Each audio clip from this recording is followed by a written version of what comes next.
आज ही Doubtnut app download करें। Doubtnut पर होगा अब आपके सभी मैथ्स, केमिस्ट्री, फिजिक्स और बायोलॉजी डाउट्स का सफाया। बस अपने क्वेश्चन की फोटो खींचो, उसे क्रॉप करो और तुरंत वीडियो सोल्यूशन पाओ। Download now. In this question we have given two masses on 1 kg. Each are rotating in a circle of radius r under their gravitational force. Find their angular speed in terms of capital G and capital R. ठीक, इन terms of capital G and capital R हमें angular speed find out करना था। Angular speed क्या होता है? Let's say angular speed omega था, तो हमें ओमेगा की वैल्यू फाइंड आउट करनी थी। अब क्वेश्चन में क्या गिवन है? हमारे पास दो मासेस है। क्वेश्चन में कह रहा है दो मासेस ऑफ मास 1 kg। तो दोनों masses let's say m1 equals to कितना था? 1 kg, और m2 भी हमारे पास लेट दोनों मासेस थे, उसकी वैल्यू हमें गिवन है 1 kg। तो दोनों के मासेस इक्वल है। ठीक, दोनों हमारा रोटेट कर रहे हैं in a circle of radius R. तो यहाँ पे बना लो, सर्कल ऑफ रेडियस आर पे दोनों मासेस हमारे रोटेट कर रहे हैं। अगर ये रोटेट कर रहे होंगे इट मीन्स कि सर्कल के सर्कमफ्रेंस पे एक मास मान लेते हैं m1 था, दूसरा मास हमारा यहीं कहीं रोटेट कर रहा होगा। ठीक, लेट से यहाँ कहीं पहुंचा होगा, ये हमारा होगा m2। तो दोनों इस तरह से इस सर्कल पे रोटेट कर रहे होंगे। ये हमारा m1 ऊपर की तरफ जा रहा होगा और m2 हमारा नीचे की तरफ। ठीक, अब इनके रोटेशन की हमें एंगुलर वेलोसिटी फाइंड आउट करनी थी कि किस एंगुलर वेलोसिटी से ये दोनों मासेस हमारा रोटेट कर रहे होंगे। अच्छा, इनका जो रेडियस है, इस जो सर्कल का रेडियस वो आर गिवन है। इट मीन्स पहले मास का सेंटर से डिस्टेंस आर हो जाएगा, उसी तरह से दूसरे मास का भी सेंटर से डिस्टेंस कितना हो जाएगा? आर। तो दोनों मासेस जो m1 m2 थे उनके बीच की डिस्टेंस कितनी हो जाएगी? 2r। ठीक, अच्छा, अब यहाँ पे अगर दो मासेस इस तरह से रखे गए हैं, अगर इस तरह से हम कहें हमारे पास दो मासेस है, एक की वैल्यू है m1, ठीक, एक की वैल्यू है m2, और दोनों मासेस के बीच की डिस्टेंस अगर हमें पता है तो उनके बीच में ग्रेविटेशनल फोर्स ऑफ अट्रैक्शन लगता है। उस ग्रेविटेशनल फोर्स ऑफ अट्रैक्शन का जो फॉर्मूला होता है F equal to capital G m1 m2 divided by क्या होता है? उनके बीच की डिस्टेंस का स्क्वायर। लेट्स से इनके बीच की डिस्टेंस कितनी थी? r, तो r का स्क्वायर हो जाएगा। ये हमारा ग्रेविटेशनल फोर्स होगा। बट आप देख पा रहे हैं कि ये जो ग्रेविटेशनल फोर्स होता है कैसा होता है? अट्रैक्शन नेचर का। तो ये दोनों जो m1 m2 थे इस तरह से रोटेट कर रहे होंगे इस सर्कल पे, तो इनके बीच में एक अट्रैक्शन फोर्स जो लगेगा वो कौन सा होगा? हमारे पास ग्रेविटेशनल फोर्स, दोनों को एक दूसरे को अट्रैक्ट करेगा। अब आप देखो किसी एक के बारे में सोचो कि जो m1 मास था उसके सेंटर की तरफ, ये हमारा सर्कल का सेंटर हो जाएगा O, उसके सेंटर की तरफ एक फोर्स लग रहा था ग्रेविटेशनल फोर्स, जो हमारा दोनों मास के अट्रैक्शन की वजह से आया था।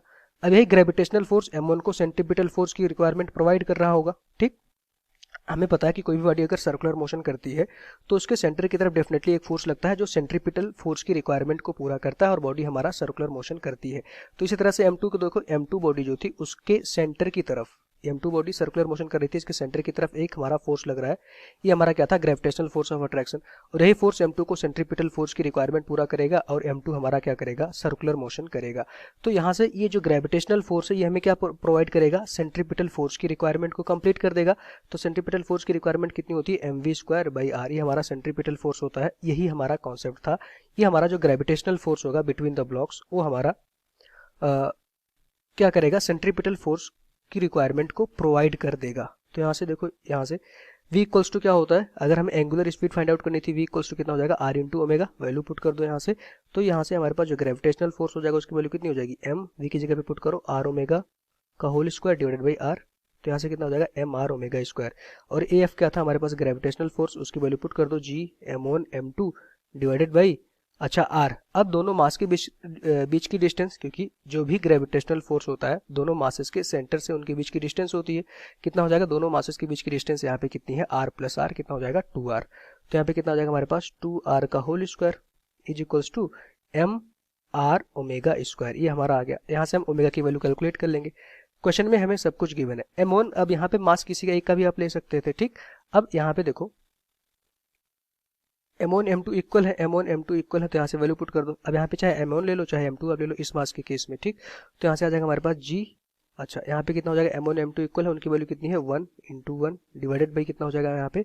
4r square is equals to यहाँ पे आ जाएगा 1 into r into omega square. ठीक, अब यहाँ से कितना हो जाएगा हमारे पास? g बाई 4, यहाँ पे देखो r स्क्वायर, यहाँ पे कितना हो जाएगा? r cube is equals to आ गया हमारे पास ओमेगा स्क्वायर। हमें ओमेगा की वैल्यू कैलकुलेट करनी थी in the terms of capital G and R, तो उसकी वैल्यू कितनी हो जाएगी हमारे पास? Under root G divided by 4r cube. कितना हो जाएगा हमारे पास? Under root G divided by 4r cube. ये हमारा इस क्वेश्चन का आंसर हो जाएगा। तो एंगुलर स्पीड्स कितनी हो जाएगी दोनों मासेस की रोटेशन की?